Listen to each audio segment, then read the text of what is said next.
Esta es una producción de la Benemérita Universidad Autónoma de Puebla. BUAP TV presenta.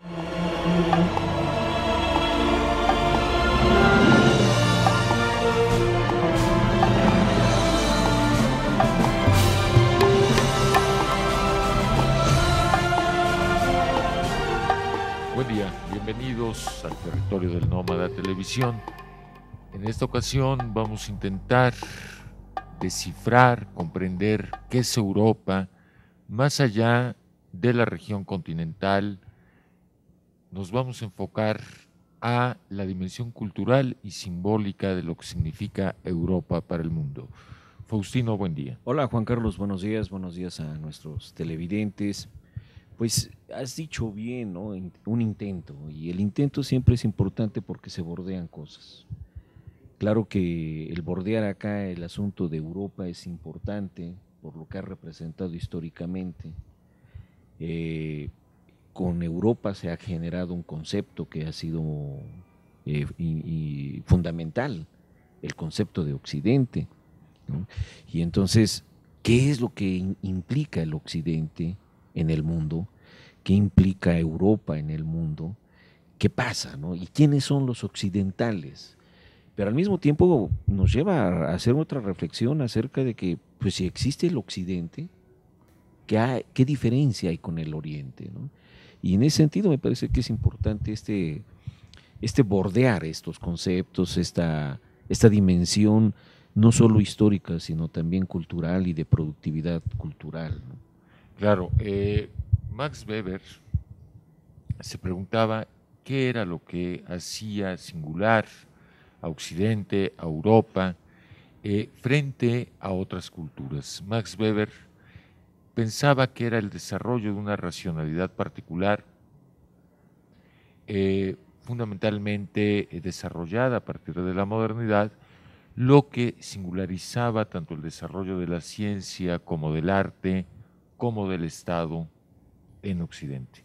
Sin embargo, habría que remitirnos al pasado clásico, particularmente Grecia, por un lado, de donde surge una tradición fundada básicamente en la matemática y en el pensamiento especulativo. De la matemática derivaría una concepción de la música también en Grecia.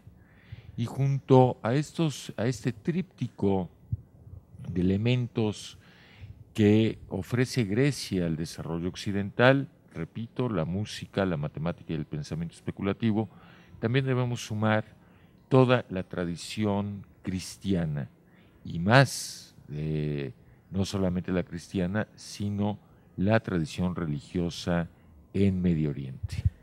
Fíjate que de los puntos que señalas hacen surgir muchas ideas porque sigue siendo parte de un proceso. Si bien es cierto que Europa empieza, por decirlo así, con Grecia o con el mundo grecorromano, no hay que olvidar que hay una relación muy... Claro, una herencia de Grecia en Roma. Claro que los romanos no fueron filósofos, pero fueron, pues, ¿qué se podría decir? Los mejores estadistas, los mejores leguleyos. Yo ¿no? creo que sí. Sí. Yo creo que, bueno, en efecto, digamos, la riqueza del pensamiento filosófico griego no lo va a heredar Roma como tal.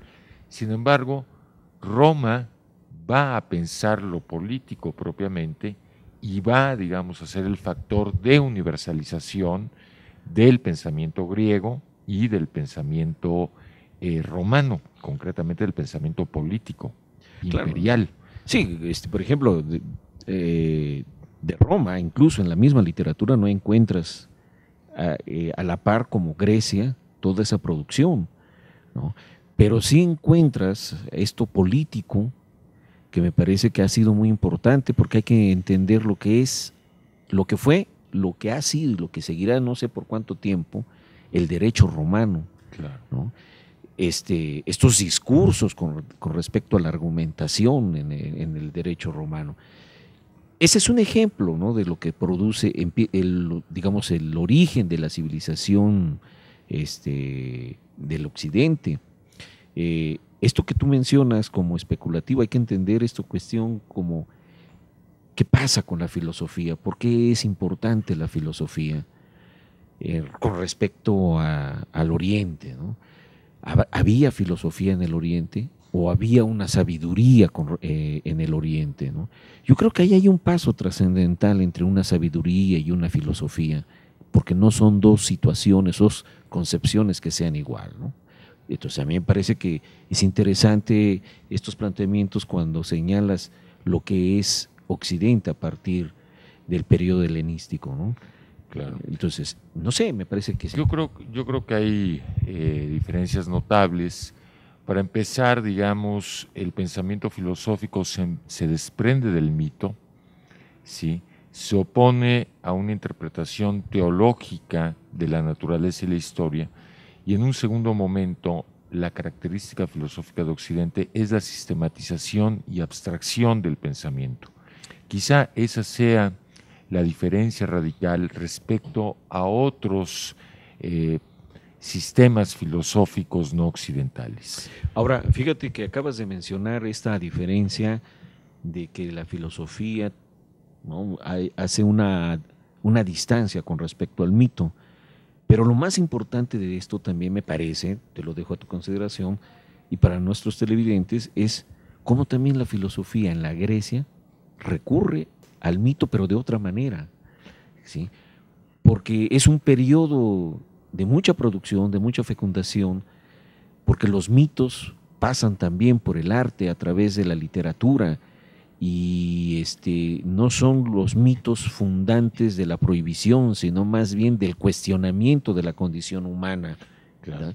Y eso es interesante porque hay una relación ahí muy estrecha entre la literatura y la filosofía y el mito ubicado en estas cuestiones, ¿no?, en estos dos conceptos. Claro, por supuesto, digamos que la tradición griega preplatónica funde estos tres elementos: literatura, mito y filosofía. Sin embargo, va a ser Platón quizá el primero que intente demarcar las zonas de influencia de cada uno de estos saberes, particularmente en la República. En la República, Platón rechaza la fuente literaria y mítica de conocimiento para pensar lo político. No solamente lo político, la educación. Claro. En la República hay ahorita que lo mencionabas, hay un capítulo especial, el capítulo 7 de la República, que habla acerca de la caverna. Claro. ¿No? Pero lo que quiero señalar acá es que si hace esa diferencia entre el mito y el pensamiento, no se desliga totalmente, porque el asunto de la caverna, de quienes están en la caverna, es un mito, pero llevado a esta reflexión, porque esa es la parte importante en donde la filosofía se sustenta en el mito, pero para hacer un paso diferente en cuanto a la reflexión, ¿no? Y eso es lo importante, que pudiera existir, recobrar esa lectura y esa lectura para nuestros televidentes de lo que implica la República. Vamos al primer corte y estamos de regreso.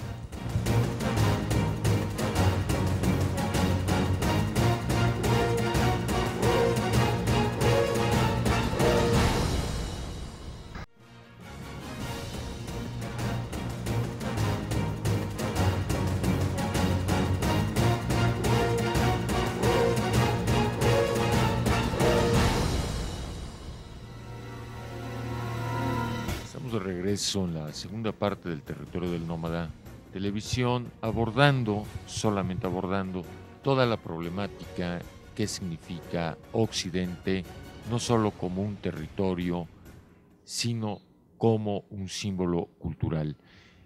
Antes de salir al corte, planteábamos la diferencia entre el mito y la filosofía.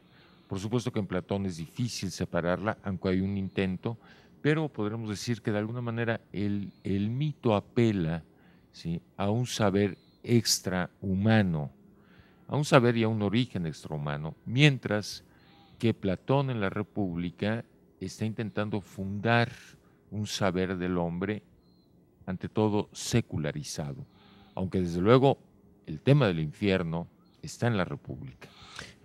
Bueno, por un lado secularizado, pero hay otro ingrediente que es muy interesante porque plantea un asunto, el asunto de la reflexión, el asunto de lograr este pensamiento abstracto, tampoco es una cuestión fácil, en el sentido de conveniencia o en el sentido de estatus dentro de una sociedad, porque cuando él está planteando el asunto de la caverna, el que logra salir de la caverna, el que logra ver la luz y regresa a la caverna, ya no puede ser visto como igual a los que están ahí. Claro.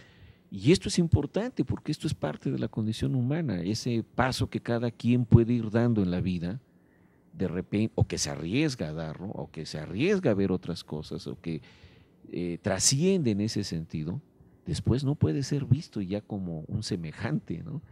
Y ese es uno de los planteamientos que hace Platón en este libro de la República y en este capítulo sobre la caverna, en donde la gente o se queda como parte atorada y amarrada al mito, o el mito mismo lo rompe para trascender.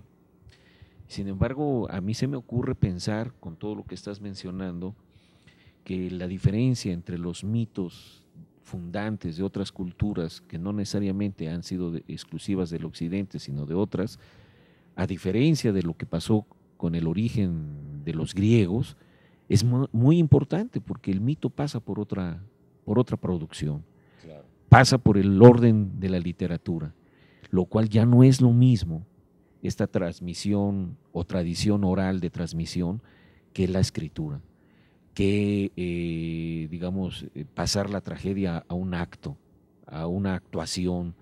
Entonces ahí me parece que hay otras cosas que se juegan, que despiertan otra forma de vivir, ¿no? Claro.